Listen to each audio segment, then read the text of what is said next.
হযরত আয়েশা সিদ্দিকা রাদিয়াল্লাহু তাআলা আনহাকে জিজ্ঞাসা করা হলো,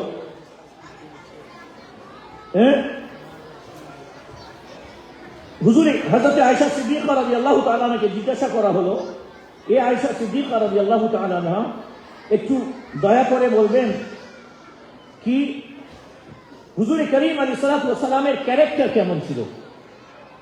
কি বললেন যে হুজুর প্রিয় নবী আলাইহিস সালাতু ওয়াস সালামের ক্যারেক্টার কেমন ছিল? She replied, কানা খুলকুহু আল কোরআন, his character was the Quran. সুবহানাল্লাহ। নবী করিম আলাইহিস সালাতু ওয়াস সালামের ক্যারেক্টারটা হচ্ছে কোরআন। কোরআনকে বুঝার জন্য, কোরআনকে জানার জন্য রাসূলুল্লাহ সাল্লাল্লাহু আলাইহি ওয়াসাল্লামকে জানতে হবে।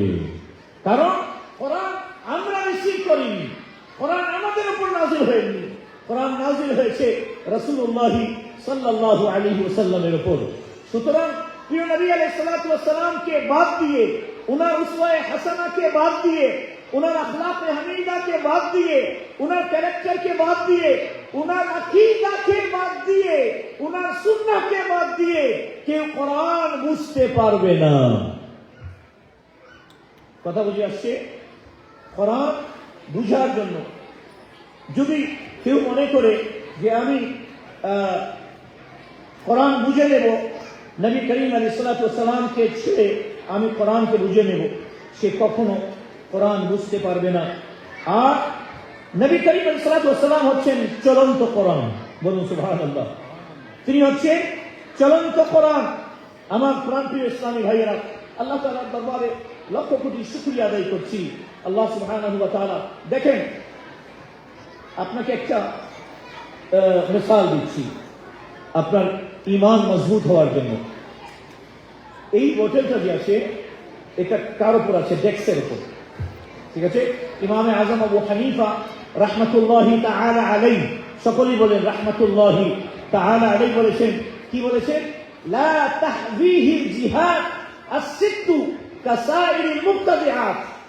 যেই বস্তু সামনে, পিছনে, ডান এবং বাম, উপর এবং নিচ, এই ছয়টার ভিতরে যেই বস্তু থাকে এটা হচ্ছে ক্রিয়েট, এটা হচ্ছে ক্রিয়েশন, এটা হচ্ছে ক্রিয়েশন। আবার বুঝেন, যেই বস্তু কোন বস্তুর উপরে থাকে, এই যে বোতলটা ডেস্কের উপর আছে, তো এটাও ক্রিয়েশন আর এটাও ক্রিয়েশন। এটা যদি আন্ডার ডেস্ক হয় তাহলে মনে রাখবেন এটাও ক্রিয়েশন আর ডেস্কটাও ক্রিয়েশন। কিন্তু আল্লাহ সুবহানাহু ওয়া তাআলা মওজুদুন বিলা মাকান।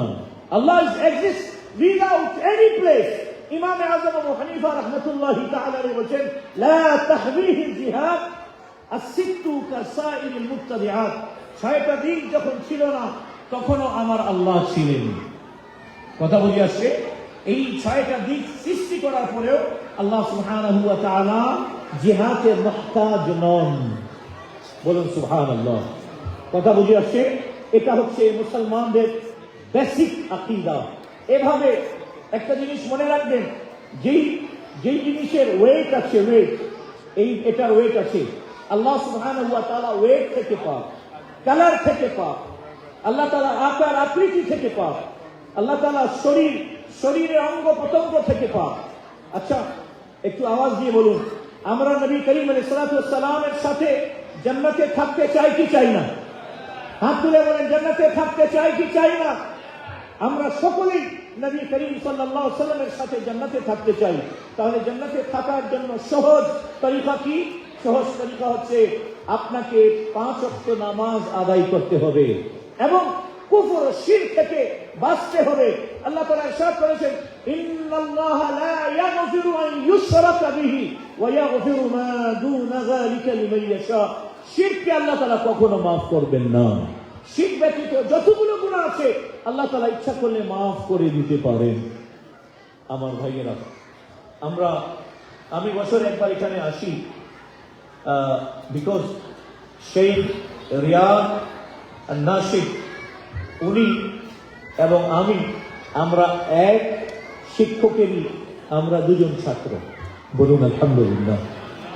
শেখ রিয়াদ মাশাআল্লাহ ওয়া তিলমিযু শেখ আব্দুল্লাহ আল হারারি রাহিমাহুল্লাহ الذي كان محدث الدنيا نحن وجدنا منه التوحيد ونحن عرفنا الله سبحانه وتعالى بتعليمه الله أكبر তো সেই এই জন্য আমি বছরে একবার এখানে আসি এবং আলহামদুলিল্লাহ খচ্চর আমরা সুন্নি এবং হানাফি সব ধরনের ভেজাল থেকে পাক বলুন আলহামদুলিল্লাহ সব ধরনের মিক্স থেকে ভেজাল থেকে পাক আমরা এতটুকু জানি যে ব্যক্তি একবার কালমার উপর যার মৃত্যু হয়েছে যে ব্যক্তি একবার ঈমানের উপর মৃত্যুবরণ করতে সক্ষম হয়েছে বলছেন একবার বলছেন কেন মানুষ একবারই মরবে যে ব্যক্তি ঈমানের উপর মৃত্যুবরণ করতে সক্ষম হয়েছে সেই ব্যক্তি অবশ্যই জান্নাতে যাবে শর্ত হচ্ছে ঈমানের উপর মওত আল্লাহ সুবহানাহু ওয়া তাআলা আমাদের সবাইকে একটু দরুদ শরীফ আমাদের বাংলাতে যেভাবে আমরা দরুদ শরীফ পড়ি আপনাদেরকে একটু শোনাই দিই একটু দরুদ শরীফ পড়ুন আল্লাহুম্মা সাল্লি আলা সাইয়্যিদিনা মাওলানা মুহাম্মদ একটু আওয়াজ সহ سيدنا مولانا محمد اللهم صل على سيدنا مولانا محمد وعلى آل سيدنا مولانا محمد وأحسن منك لم تر قط عيني وأجمل منك لم تلد النساء حضرت سيدنا حسان بن ثابت رضي الله تعالى عنه نبي كريم عليه الصلاة والسلام কে বলতেছেন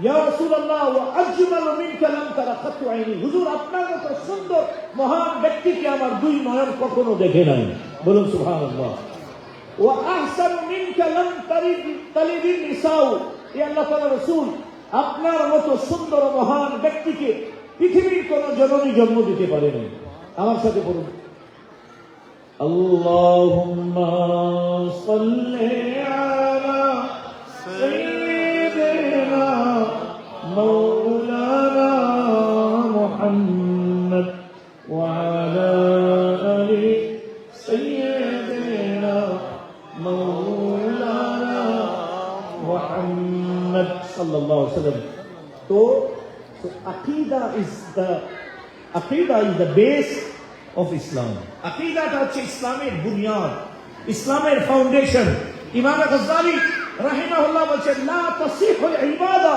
ইল্লা বা'দা মারিফাতিল মা'বুদ তুমি যতই ইবাদত করো তোমার আকীদা যদি ঠিক না হয় মনে করেন কাদিয়ানী সারা রাত যদি তাহাজ্জুদ পড়ে জান্নাতে যাবে একটু হাত তুলে বলেন জান্নাতে যাবে যাবে না কাদিয়ানী যদি সারা দিন সে কোরআন কারীমে তিলাওয়াত করে সে জান্নাতে যাবে না কারণ তার আকীদাটা সঠিক নয় এইজন্য ইমাম গাজ্জালি রাহমাতুল্লাহি তাআলা আলাইহি বলেছেন লা তাসিহুল ইবাদা তোমার ইবাদত নামাজ রোজা হজ যাকাত তাসবিহ তাহলিল সবকিছু ডিপেন্ড করে কিসের উপর ইল্লা বা'দা মারিফাতিল মা'বুদ আল্লাহ তাআলার তাওহীদের জ্ঞান অর্জন করার পর কি করে ডিপেন্ড করে যদি তোমার আকীদা ঠিক থাকে তাহলে আল্লাহ তাআলা তোমার ইবাদতকে কবুল করবেন